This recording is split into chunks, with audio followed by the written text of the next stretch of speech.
Welcome sa isa na namang episode ng Kwentuhan with the Missionary! So this is the Birthday Live podcast where we talk about the life of our beloved missionary. And today, we are very much blessed, because we have invited a very special person. Ngayon pa lang, I'm becoming very sentimental. When I saw this guy, last night. So, our guest for tonight is none other than Dan, Father Dan! Hello everyone. Welcome, Father Dan. Welcome to our program. We are very much happy that you are here today. So, how long was it, Kuya? How long? Last time I was here, 6 years. 6 years, no? Since the Asian-Australian encounter. Pero, since naging brother? When I was here, last was 2014, so 11 years. 2014. I remember we still sang him living on the jet plane, di ba? Now he is here now, a priest. Wow, what a story of perseverance and faithfulness. I know you since more or less 2019, 2010, right? 2010. But I really haven't known what your story is. So maybe it's something that they would also like to know.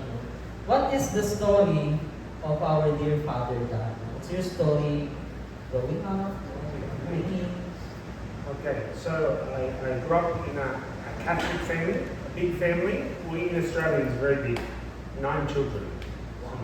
9 children. I'm number 4. Father Steve is number 6. So, Kuyako. So, in number 6, and we grew up on a farm in Australia with the kangaroos and with the sheep and with the cows and the pigs and the goats and lots of wheat. We had 5,000 sheep on the farm. Very big farm. So you are born a shepherd pala talaga. If you don't mind asking, hindi niyo natatanong, Father Dan and Father Steve, are the one who brought me here in Bourbon Bay. You remember, you used to dump the court there in Pansol, and the children are very amazed, who is this tall white man, who is destroying our court? So, Kuya, di ba there are 3 religious people in your family, right? Not just you and yeah, we have a sister named Rosie, who is a sister as well in another community, not in Bourbon Bay. So she's in what congregation? It's called the Missionaries of God's Love. They don't have sisters here in the Philippines, but they have priests in Commonwealth. Oh. So your family really is have a very fruitful my parents are very faithful to the Catholic faith. So given that you guys are very Catholic, sometimes we take advantage of growing up in a solid Catholic household. So as for you, Kuya, how did you discover your faith? So I grew up in a very Catholic household, and I used to play lots of sports. So I played some basketball, but I wasn't. Kuya Steve is much better at basketball than me. Don't tell him I said that. He's much better than I am. And then we played Australian football. So it's a very interesting sport. Full contact, many injuries. I injured many people injured me. And then we played cricket, 15 cricket. It's a little bit like baseball. They play in England and in Australia. And then I did pretty well at school. So I went to university in Sydney and studied biotechnology. So I studied biotechnology, and then I went, when I was just graduated from college, my cousin, she was a missionary in Bourbon Bay. She still is a missionary in Bourbon Bay. She invited me to come and visit the House of the Missionaries in Sydney. And I knew that she'd become a sister, but I didn't know anything about Bourbon Day. So she said, come and visit. I said, okay, I'll come and visit. And then she invited me to come to a recollection, and then she started to invite me to come to more recollections and the School of the Word. And at first, I didn't understand what was happening in the recollections. So I would come to the recollection, and there were nice people, and they would talk about Jesus, but it's a bit strange. It was a bit strange for me. So what happened was I started to come up with excuses to not come to the recollection and the retreat. So I would tell my cousin, I'd say, no, I can't come because I have to play football, I have to play cricket. And she would say, I will pray that you break your arm so that you can come to the retreat.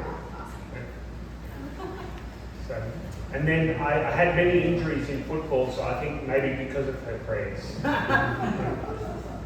She prayed very well.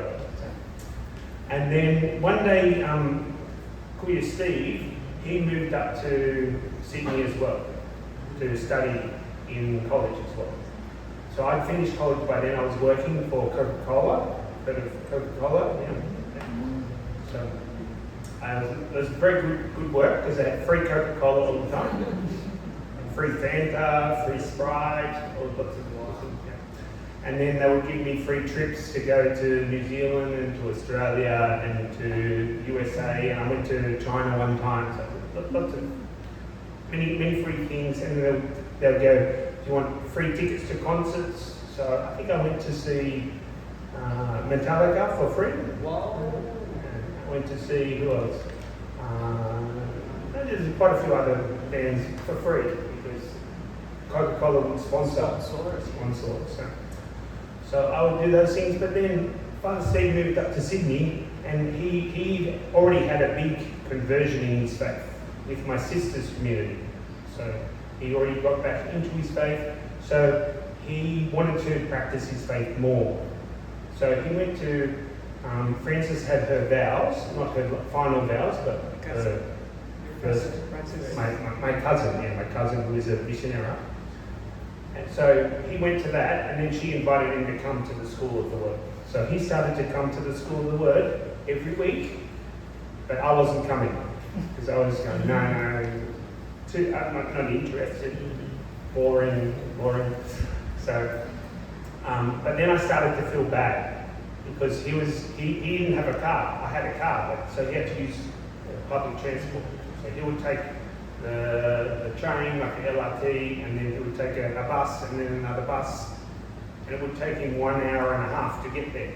And I had a car, it would only take me half an hour. So I said, I feel bad because he's going to Bourbon Day and I'm not helping him to go. So I said, okay, maybe I should give him a ride and maybe I should drive him to the... So I started to go to Bourbon Day, and that's when it happened. I went to a School of the Word, and I remember I was praying with a particular passage. I was praying with 1 Corinthians 13. There's a line in 1 Corinthians 13 that says, without love, I am nothing. And then I realised I had a very good job at Coca-Cola. I had lots of parties with my friends. I had my football I used to win at. I had very good family, but I didn't have that love of God inside of me. And I was missing it. I felt God was inviting me, open your heart up to that love. Allow my love to come into your life, and that will make you really happy. So I did. And after that, it's like instead of coming up with excuses for why I couldn't come to the School of the Word or the recollection or the retreat, I was saying no to playing football. I was saying no to going to parties with my friends. I was saying no to hanging out, or many opportunities to go to the School of the Word and the recollection and the retreat. So it's something that I would like to ask the missionaries. I haven't asked this from the past missionaries that came to our program. Because we are doing our daily prayer, right? And as for you, when you were starting, you said you had everything, you feel like you have a good job, stable job, the financial financial, you have everything, I would say. How important is prayer for you? Prayer for me now is the most important thing for me, because it's where I really feel God is very real in my life. And what I started to notice when I started to pray, I would come to the school of the Word, but it would only be once a week. And I would notice that I would be really close to God in the school of the Word, and then during the week it would slowly go, not so close to God, and then the school of the Word, and then not so close to God. So it helped me. We had guidelines that weren't recorded. It wasn't like WhatsApp daily shots or anything like that. It was Tagalog shots. It was just, they would write it on a sheet of paper, and you would see on the sheet of paper, pray with this passage today. So I would be praying with that passage, and it helped a lot to pray every single morning. So I would do it every single morning at the beginning of the day, and I would feel close to God during the day. So that made a big difference to my life. I started to grow a lot in my faith and come closer to God. So speaking about Verbum Day, you mentioned that your cousin was invited you. So what made you attracted to our cousin? So when I first, I think the big thing that made me realise that Verbum Day was right for me was it was where I met God. So before that, I knew about God. So I knew many things about God. My mother was a catechist, so she used to teach in the schools. She would teach me, and she would teach very well. She's a very good teacher. She was a teacher before she had 9 children, but she would teach us all about the faith. She would teach us how to pray the rosary. She would teach us the different parts of the Mass. We learned all that very well. So I knew a lot of things about God, but I didn't know God until I met Verbum Day. So for me, it made a lot of sense. It's like, this is where I met God, so this is where I want to continue staying. And then I chose to kind of do the vocation. Actually, at first, I was thinking about maybe I should become a priest in the diocese, because I hadn't met a missionary. I'd only met the missionaries. So I'd heard that there was missionaries, but I never met one. So then in 2008, it's a long time ago, but 2008, in World Youth Day, they had the World Youth Day in Australia. And Verbum Day had a big pre-encounter where they gathered all people from all different parts of the world. And Father James came, he was Deacon James at the time. And then Father Greg came, so the Australian missionary. And then Kuyabong and Kuyavic. So it was the first time I met missionaries. And then I started to think, maybe I could be a missionary. And that's when I really started to discern. And then the next year after that, they had a symposium of the Verbum Day family. And in that symposium, I met many missionaries and married couples and more missionaries. And I met Kuya Pablo. So Kuya Pablo was there. And then I'm trying to think who else was there. Father Felipe was there as well. So I met some of the other missionaries. And then I decided, no, I think I'm going to enter. But Kuya Steve entered before me. Really? Yeah. So Steve was the first one to It was enter. before me, even though I'm a Kuya. So was there a specific experience that made you firm that you want to enter Verbum?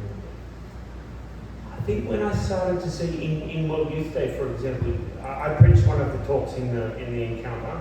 I was only a disciple, and I thought, wow, I have all like 150 people in front of me. Then I did stupid skits. You know, I'm very, very good at doing stupid skits. So famous here in the Philippines for the Kung Fu Brothers. So one day you get to see it, maybe. Hopefully in the National Family Encounter, you guys will be able to do that again. But I did some already in the World Youth Day, and I remember singing. I don't remember I sang a song, very, very bad song, but I started to really enjoy being in the family. Something beautiful about Verbum Day in that everyone can be a part. So it can be the missionaries, sisters, can be the brothers and the priests, can be married couples, but it can be just any normal person from anywhere. And that was a beautiful thing about the World Youth Day was we had many people from the Philippines, had many people from Australia, from Mexico, from Spain, from Germany, from Korea, from many different parts of the world. And that wasn't a big World Youth Day either because it was in Australia, and Australia is a long way away from other places. But it was like a taste of this beautiful international and a community where everyone can be a part. And I really feel like it's an image of the church that I think the church should be, where everyone feels like they can be a part of the church. Also, it really is the feeling of belongingness, no, Kuya, that I would say that attracted you. Now, what I would like to ask you, of course, you have a sister. Is she older than you or younger? She's younger than Steve and I. Pero were they the first one to enter? She was the first one to enter. She was very young. She was like 21 when she entered. When they entered. So something that I would like to know, what was the reaction of your parents, no, when you were the one who decided you want to enter? Look, my mother always prayed because she had 6 boys. She says, I always prayed that at least one would become a priest. At least one. So she prayed very well because she got 2. I don't think she prayed for a sister, but she was very happy when my sister became a sister. But my dad, when we became Verbum Dei missionaries, because we went to the Philippines, we got sent to the Philippines, there was no missionaries in Australia. He was saying, why can't you be a priest here in Australia? We need more priests. Why do you have to go to the Philippines? And I remember telling my dad, I said, I don't feel called to just be a priest wherever. I feel called to be a priest with Verbum Dei. Verbum Dei is where I meet God, and Verbum Dei is where I want to help other people to meet God. So it took me a little while, but after a little while, a year or 2, he came over here actually for our, I don't know if you remember this, Kuya Gabs, he came over here for our first vows, which we had in Delastrada. Oh, yeah. In Delastrada, and we had a vigil here, and they came to the vigil here in Unsalt. And yeah, I remember every time my dad talked, because I have strong Australian accent, yeah, I have very slight, very slight. But my dad was even stronger. No one could understand him at all. Every time he spoke, someone had to do translation. But they enjoyed a lot in the Philippines. Yeah. So this next question, Kuya, maybe for so many young men listening here today, you might be also experiencing a different call for them.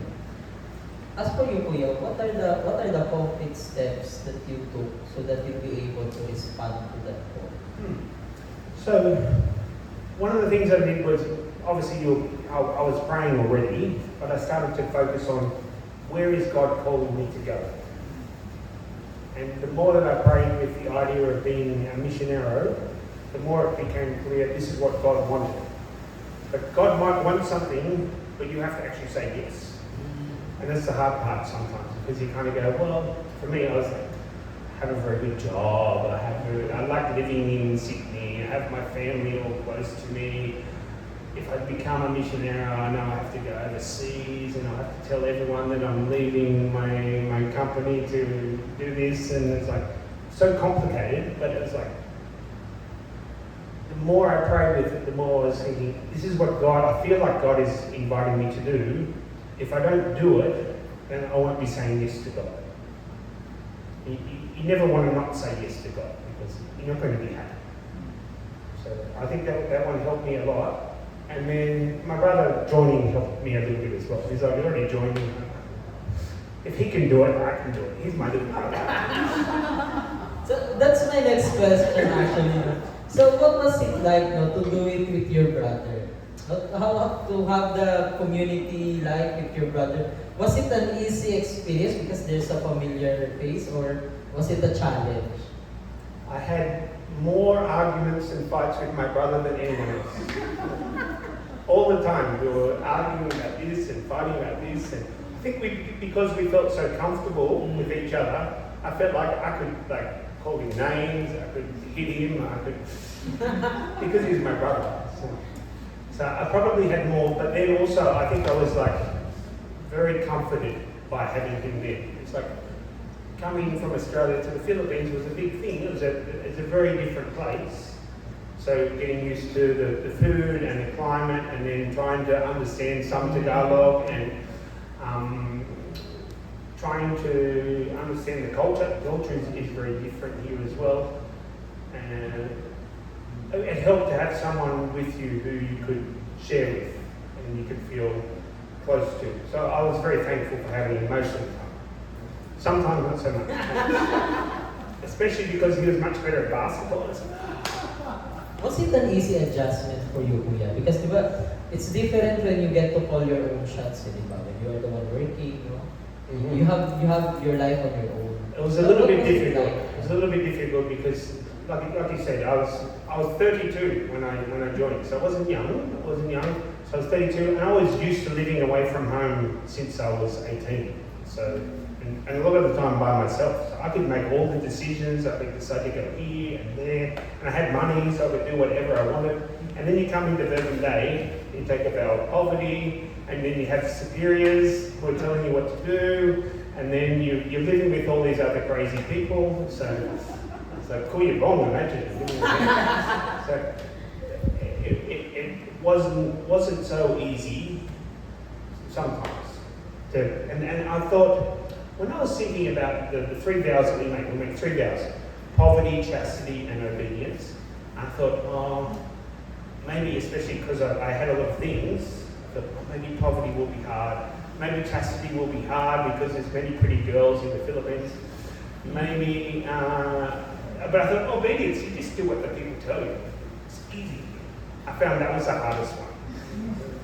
Because I always wanted to do my own thing, and someone would say, no, you have to.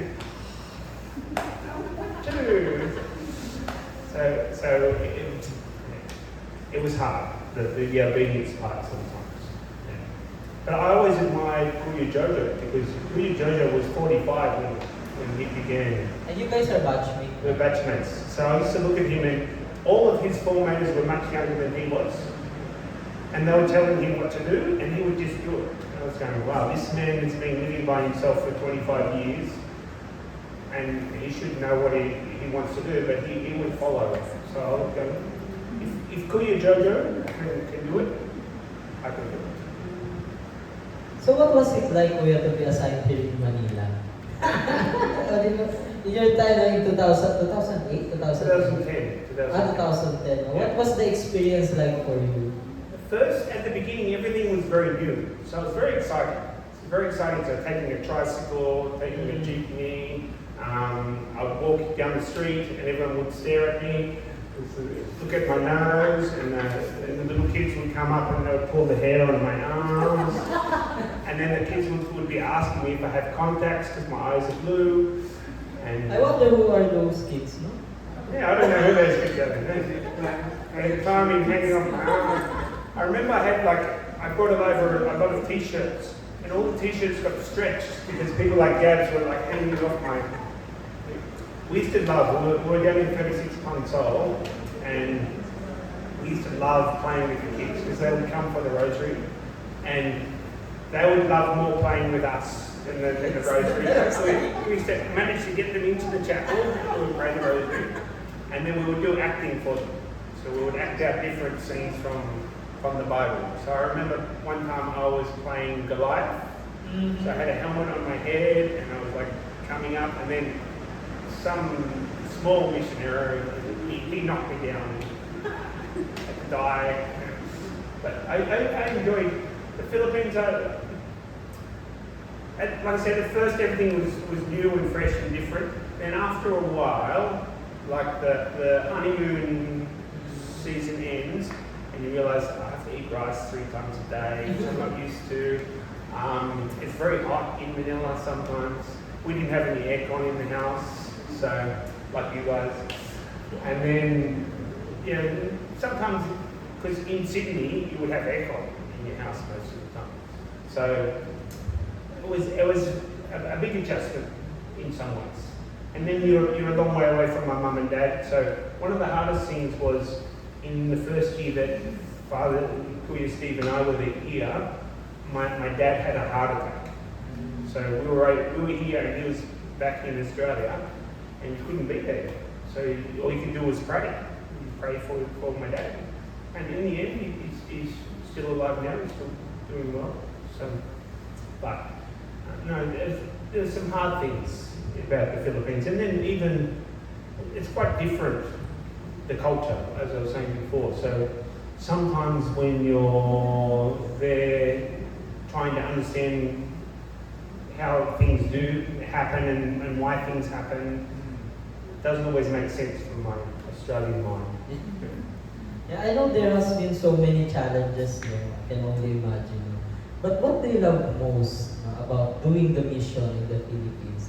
Particularly, that time with the youth. No, I used to love the fact that there's so many people who are very enthusiastic, very happy. It's like, I would see people in Australia who had many things. Very good houses, they went to very good colleges, they went to, they had everything. And then they would be sad, and then I would meet a kid in Pansol, running down up and down in Pansol, who were playing the game, the game with the slippers and the can, and it's like, they would be having more fun than the kid who had like 5 different cell phones and a Nintendo Switch or whatever. All of these things, like, I would see the happiness, the joy, just from being alive. And for me, that inspired me a lot. So all those kids were hanging off my shirt, my arms and stuff. They made me very happy. They transmitted their happiness, and I find that a lot in the Philippines. It's not an easy life in the Philippines, but I think it's a very joyful life in the Philippines. Now that you mentioned that, it brought back so many memories, no? Time when there was just kids playing outside. There are no cell phones. No? I remember you guys are allowing us to play in front of your gate, no? They just tell us, just don't keep pushing the door. So we'd come at not hard. Yeah. So something now to end lang our conversation, Kuya. What is your message to the 10,000 young people that you are listening with you right now? Do you have any particular message for the young people? I think the main thing is to keep on following God. Keep on following God. Keep on having time for God in your life. He will make you happy. I've been to many different places. So after the Philippines, I went to Spain. I went to the US. I went to many different places. But every time when I know that I'm going with God, I'm never afraid. Because even if I have to speak in Spanish, even if I have to try and get nosebleed with Tagalog, and I have a very big nose, so big nosebleed with Tagalog, I know that God is with me, and that always gives me confidence. And I know that God loves me, so He's going to take care of me. So I hope all of the youth always remember that. I think it's the biggest security that we have. God's always with us, and He's bigger than anything else. Wow, very beautiful message. Once again, Father Dan!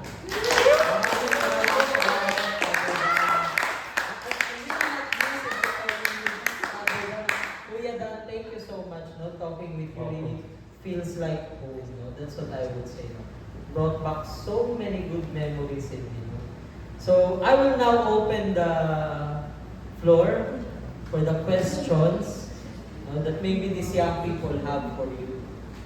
So, do you have any questions? Ayun, one young people. One young. One thing I would say is that thank you for giving us this time, sharing your something that really caught my attention, that I feel identified with your experience. Because I was exposed to different congregations, almost 4 of them, but none of them really attracts me into. And when I'm at Bourbon Days, and when you encounter God and you listen to the call from God, was really something that it's also happened to me because I don't know verbal day, but why I'm here verbal day because I encountered God in a prayer. Can you share that precise prayer that or the passage that that helps you encounter that when you really Yes. So the main one that I remember was 1 Corinthians 13, 1 to 3. So, and I think it goes something like this. It's like, if I can have the faith to move mountains and the wisdom of all the things, and actually the first bit goes, if I can speak in the languages of angels and of men, but I don't have love, then I'm like a gong booming or a cymbal clashing. So some people have the gift of the gab, sorry. But some people are very good at speaking, like you said, meet many politicians, very good at speaking, but no love inside of their heart. So they're just lots of empty words. And then the second part says, I can have the faith to move mountains, the knowledge, the greatest knowledge in the world, but without love, I am nothing. And I had a lot of knowledge because I studied in university, a very interesting area of biotechnology. But without love, even with faith, imagine, you can even have faith, a lot of faith, but without love, a lot is missing. You are nothing. And then the third one goes, I can even give up my body to be burnt and give away all my money to the poor, but without love, it will do me no good whatsoever. And for me, that really spoke to me. It was like, I can have, so I had many things, but none of them really made me happy like God did. Because God is love. Well, thank you. Thank you, Kuya Bong also. Ay, something that I forgot to ask para kanina. I know you drums are a very loving person. How many hearts did you break, Kuya? Before entering, no? Your consecrated life. Something that they find interesting. So, I think when I was in high school, I definitely had a few girlfriends, but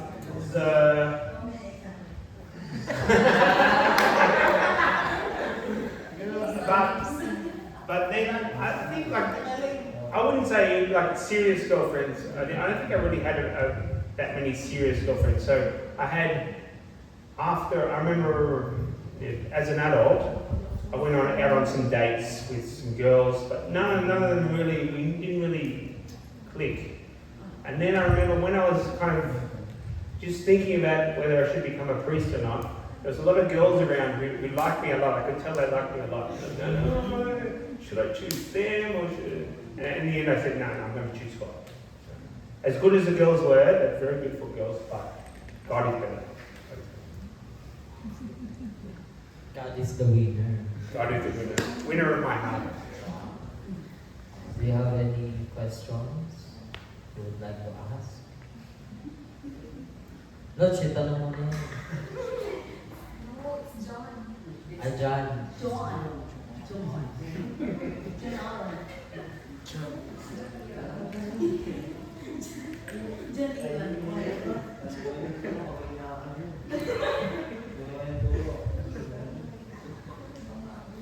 Ate Dali ka. No question. Ako na lang ulit. Something came up. What's next for Father Dan? So at the moment, I'm one of the priests in Sydney, in our parish. We have a parish there in Sydney. We have 4 priests in the parish, and all Virgin Day, and then we have one brother, so Brother Antonio. And I think at the moment I'm just open to wherever God wants to lead me. I don't know what the future is going to hold, but I trust God. I trust He's going to lead me to a good place. So very busy in Sydney. We have many things to do. So I enjoy being a priest. It's a lot of fun, celebrating weddings and sometimes celebrating funerals. Sometimes on the same day. On the same day, I remember one time I went to a high school I celebrated the Mass in the high school, and then I had to go back to the parish and celebrate a funeral. It was a very sad funeral. It was a young man who died. And then after the funeral, I went back to the school, and then I was trying to encourage the year 7s to practice their faith more, the grade 7.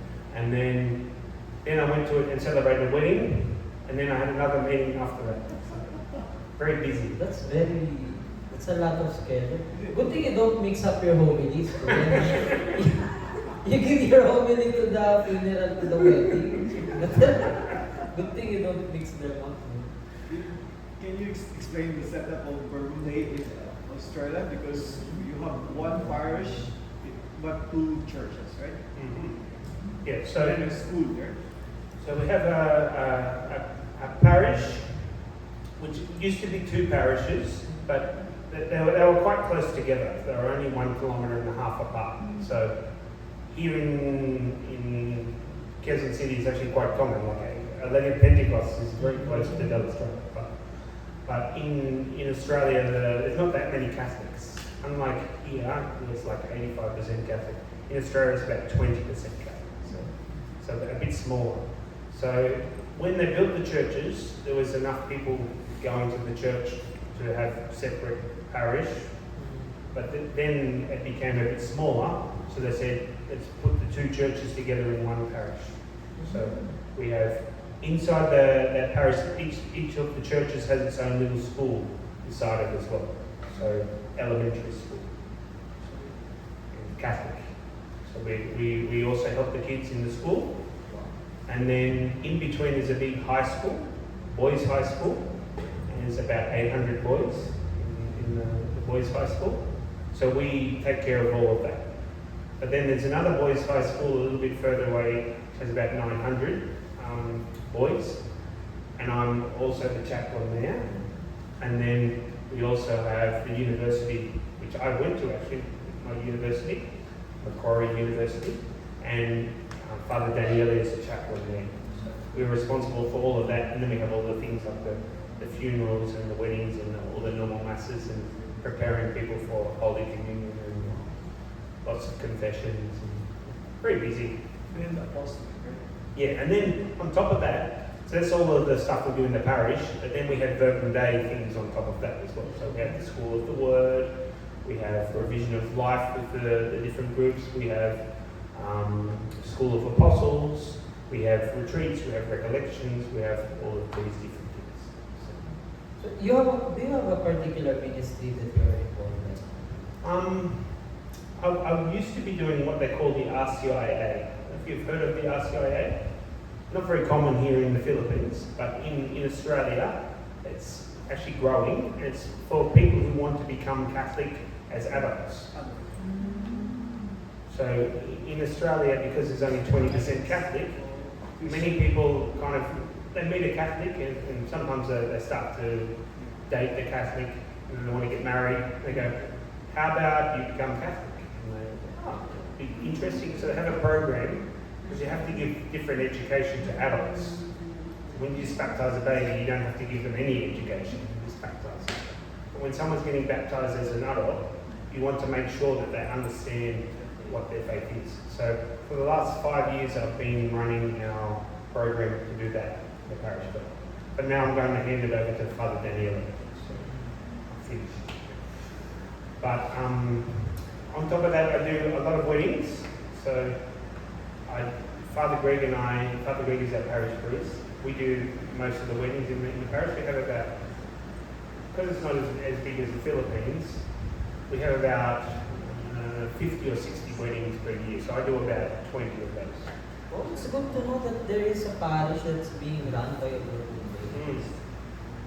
Yeah. I can only imagine how busy you guys are. Yeah, it's very good. And then we also have a big youth ministry. So we have Where John yeah. So John actually met Reverend Day through a university chaplaincy. So Father Daniele.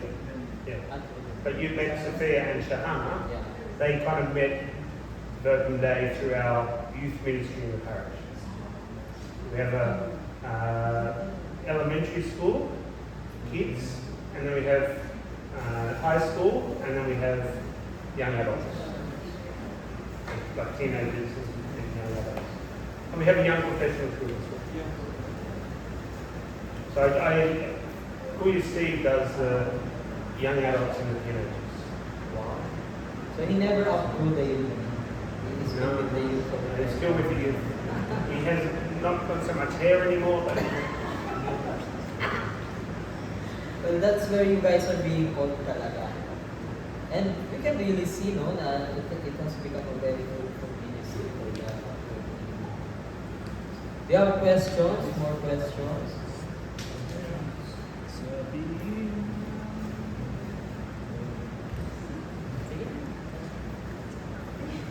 Tagalog. Tagalog. Marunong makaupo, marunong. Tagalog. Ano na ba? Anong kinakain ng mga scholar?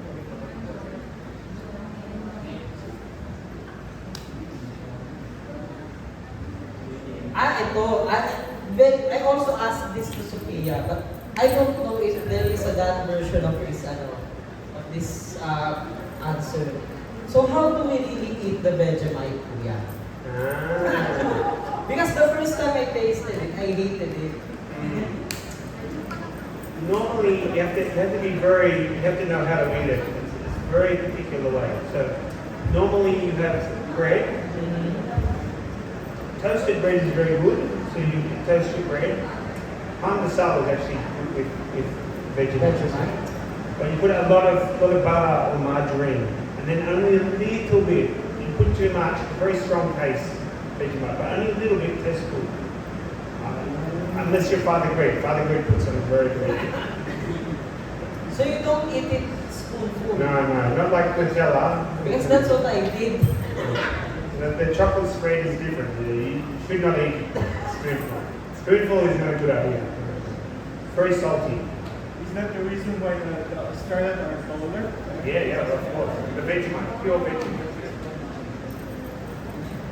So now we know how to not spoonful. Not with the spoon.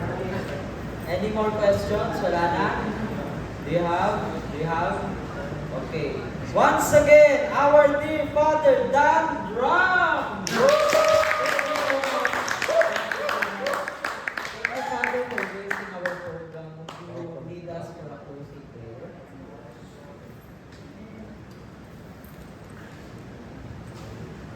Ama, Anak, and Espiritu Santo. Maraming salamat po, Panginoon, for ang mga youth dito. Thank you for the gift of this Burden Day community here in Pansop. To pray for all of the youth here that they can continue to find time for prayer, find time for the community, and especially that they can learn how to share their faith more and more with each other, with their families, with their friends, even with their enemies. Glory to the Father, and to the Son, and to the Holy Spirit. As it was in the beginning, is now, and will be forever. Amen. Father, Son,